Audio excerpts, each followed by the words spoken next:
morning, all of you. Today I am going to start our next topic that is called the osmotic pressure. तो osmotic pressure क्या होता है आज के lecture में हम देखते हैं. इसी के बिहाफ पर हम ये भी जानेंगे कि how many type of solution. तो ऑस्मोटिक प्रेशर स्टार्ट करने से पहले हम ये जान देते हैं कि what is the semi permeable membrane.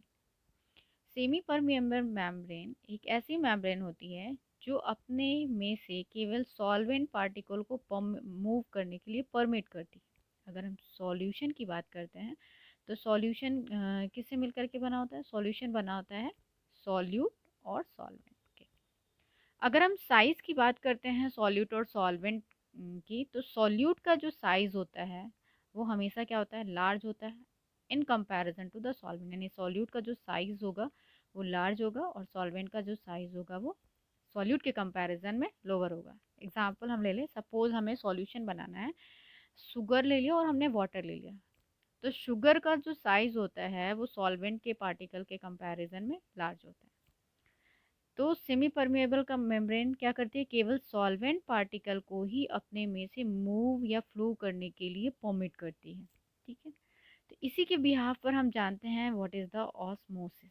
Osmosis का मतलब क्या होता है.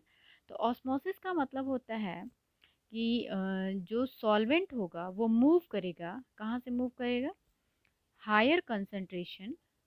Solvent particle move from higher concentration to lower concentration. ठीक है.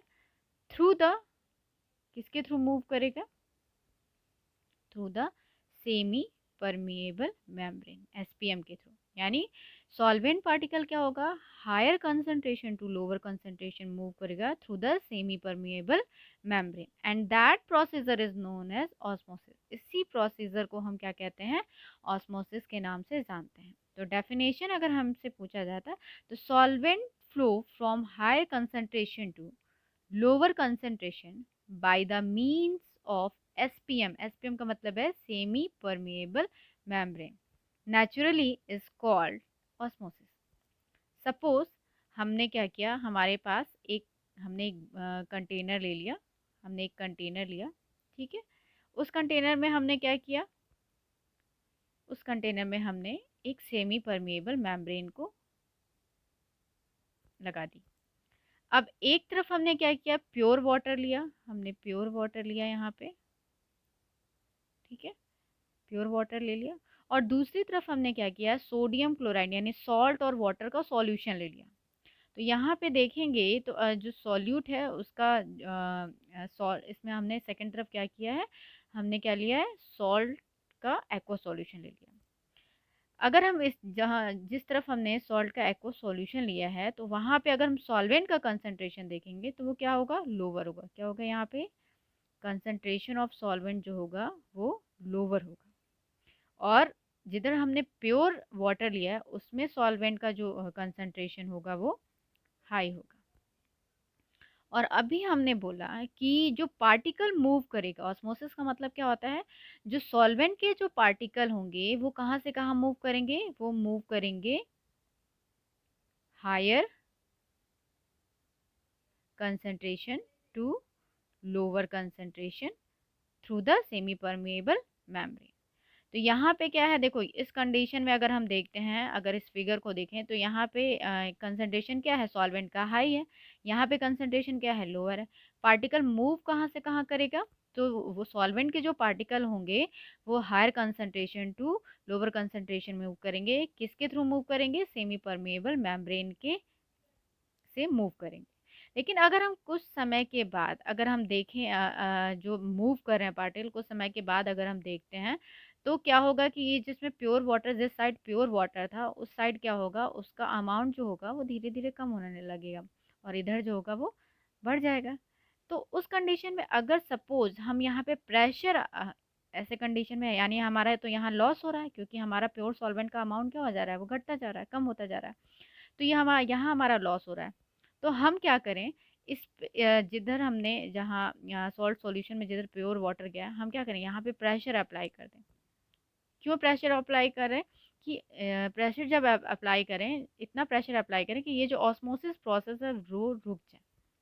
यानी ऑस्मोटिक प्रेशर को इसी के बिहाफ पे हम समझते हैं तो ऑस्मोटिक प्रेशर होता क्या है। तो osmotic pressure is that pressure applied,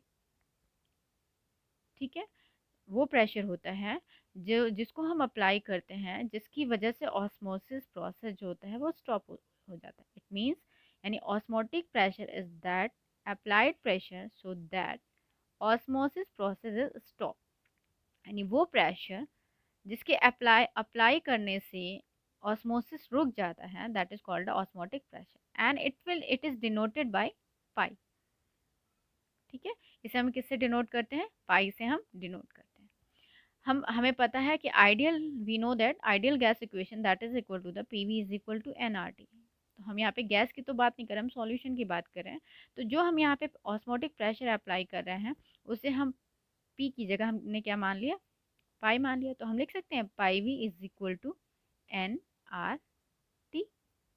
अगर हमने ये लिख लिया और इस v को यानी वॉल्यूम को अगर हम n के ऑब्लिक कर लें तो हमारा फॉर्मूला क्या हो जाएगा, pi is equal to n by V R T. And n by v यानी number of moles divided by volume, that is called a concentration. अगर इस n बाई v को हम कंसंट्रेशन यानी c ले लें तो pi is equal to formula क्या हो जाएगा, pi is equal to C R T. ये हमारा फॉर्मूला हो जाएगा ऑस्मोटिक प्रेशर कैलकुलेट करने के लिए। आर क्या है यहाँ पे, ये कांस्टेंट है। ओके, तो ऑस्मोटिक प्रेशर क्या होगा, वो प्रेशर, वो अप्लाइड प्रेशर जो ऑस्मोसिस प्रोसेस को स्टॉप कर देता है, that is known as osmotic pressure. Okay, तो फिर से एक बार समझ लो इस चीज़ को। हमने क्या कहा, ऑस्मोसिस का मतलब क्या हुआ, ऑस्मोसिस का मतलब होता है कि सॉल्वेंट पार्टिकल फ्लो कैसे फ्लो करेंगे, from higher concentration to lower concentration by means of semi permeable membrane. Semi SPM के थ्रू क्या करेंगे, सॉल्वेंट के पार्टिकल मूव करेंगे। ठीक है, and that procedure is known as osmosis. जैसे हमने फिगर में ही मैंने समझाया था कि अगर हम एक कंटेनर ले लें और उसमें सेमी परमेएबल मेम्ब्रेन को हम यहाँ पे लगा देते हैं और एक तरफ हम प्योर वाटर ले लेते हैं और दूसरी तरफ हम लेते हैं सॉल्ट सॉल्यूशन। तो यहाँ जिसमें हमने सॉल्ट सॉल्यूशन लिया है वहाँ पे कंसंट्रेशन सॉल्वेंट का क्या है, लो है। लेकिन जिधर हमने प्योर वाटर लिया वहाँ पे कंसंट्रेशन जो है सॉल्वेंट का वो हाई है। और हमें पता है ऑस्मोसिस कैसे होगा, जो सॉल्वेंट के पार्टिकल होंगे वो same higher concentration to lower concentration move करेंगे through the semi permeable membrane. लेकिन अगर ये प्रोसीजर कंटिन्यूअसली होता जा रहा है और उसके बाद अगर हम कुछ समय के बाद इस कंटेनर को देखते हैं तो होगा क्या, प्योर जो सॉल्वेंट हमने जिस साइड लिया था उस वो धीरे धीरे कम होता जाएगा और जिधर हमारा सॉल्ट सॉल्यूशन था उस उधर अमाउंट बढ़ता जाएगा। तो इधर तो हमारा लॉस हो गया ना, अगर हम इस फिगर को देखें तो यहाँ तो हमारा लॉस होता जा रहा है क्योंकि क्वांटिटी हमारी प्योर सॉल्वेंट की क्या हो रही है, कम होती जा रही है। अब इसको स्टॉप करने के लिए अगर हम यहाँ पर जहाँ पर हमने इम्प्योर सॉल्वेंट सॉल्यूशन लिया है उस पर अगर हम उस तरफ हम अगर वो प्रेशर अप्लाइड कर देते हैं तो उस कंडीशन में क्या होगा, जब प्रेशर जैसे ही हम अप्लाई करेंगे तो ये ऑस्मोसिस का प्रोसेस स्टॉप हो जाएगा। और जो हम प्रेशर अप्लाई कर रहे हैं that pressure is known as osmotic pressure, यानी जो वो अप्लाइड प्रेशर जो ऑस्मोसिस प्रोसेस को स्टॉप कर देता है that is called the osmotic pressure.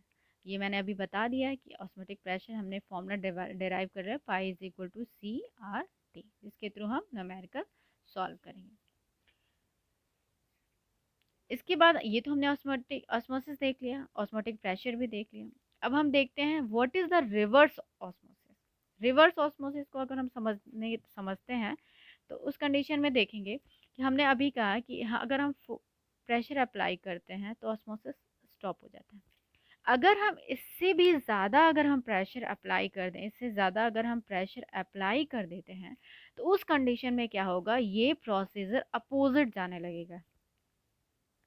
Opposite मतलब क्या होगा, इम्प्योरिटी की तरफ जो प्योर वाटर गया था वो रिवर्स होने लगेगा and that procedure is known as reverse osmosis. जैसे हमारे घर में औरो होता है वो कैसा होता है, रिवर्स प्रोसेस होती है उसमें। तो इसमें होता क्या है, हमने कहा जैसे ऑस्मोटिक प्रेशर में क्या हुआ, हम उतना प्रेशर अप्लाई कर रहे हैं जिससे ऑस्मोसिस रुक जा रही है। रिवर्स में क्या होगा, उससे ज़्यादा इतना ज़्यादा प्रेशर लगाएं जिससे क्या हो, ये जो प्रोसीजर है वो क्या हो जाए, रिवर्स हो जाए, लोअर टू हायर मूव करने लगे पार्टिकल। तो that procedure is known as reverse osmosis. ठीक है, इस प्रोसीजर को हम क्या बोलते हैं, रिवर्स ऑस्मोसिस कहते हैं। यानी हम सिंपली अगर हम देखते हैं तो देखो, when applied pressure is more than osmotic pressure, यानी जो हम प्रेशर अप्लाई कर रहे हैं अगर वो ऑस्मोटिक प्रेशर से ज़्यादा हो जाता है तो उस कंडीशन में क्या होगा, जो सॉल्वेंट पार्टिकल होंगे वो lower to higher concentration move करेंगे through the semi permeable membrane. तो अभी हमने कहा कि जो प्रेशर हमने अप्लाई किया है वो किससे ज़्यादा होगा, ऑस्मोटिक प्रेशर से ज़्यादा होगा। तो इस कंडीशन में क्या होगा, जो सॉल्वेंट के पार्टिकल होंगे वो lower concentration to higher concentration की through the semi permeable membrane move करने लगेंगे। ओके, तो इसी ऑस्मोटिक प्रेशर के बिहाफ में मैं हम लोग कुछ और भी देख लेते हैं कि इसी ऑस्मोटिक प्रेशर के बिहाफ में कितने टाइप ऑफ सॉल्यूशंस होते हैं। तो type of solution on the basis of osmotic pressure, तो ऑस्मोटिक प्रेशर के बिहाफ पे जो सॉल्यूशन होते हैं it will be divided into 3 parts. First one, that is called a isotonic. Second one, that is called a hypertonic. And third one, that is called a hypotonic. यानी 3 solution हो गए osmotic pressure के behalf पे, isotonic, hypertonic and hypotonic solution. तो सबसे पहले हम देखते हैं what is the isotonic solution. Isotonic solution क्या होते हैं? तो आइसोटोनिक सॉल्यूशन को हम समझने के लिए फिगर देख लेते हैं। सपोज हमने 2 सॉल्यूशन लिया, ठीक है, हमने यहाँ पे 2 सॉल्यूशंस लिया ए, और इसमें हमने क्या किया, इन दोनों के बीच में सेमी परमिएबल मेम्ब्रेन लगा दी। इसमें क्या होगा, जो सॉल्यूशन फर्स्ट है और जो सॉल्यूशन सेकंड है इन दोनों का ऑस्मोटिक प्रेशर इक्वल होगा। अगर 2 सॉल्यूशन लेते हैं और दोनों का ऑस्मोटिक प्रेशर इक्वल होगा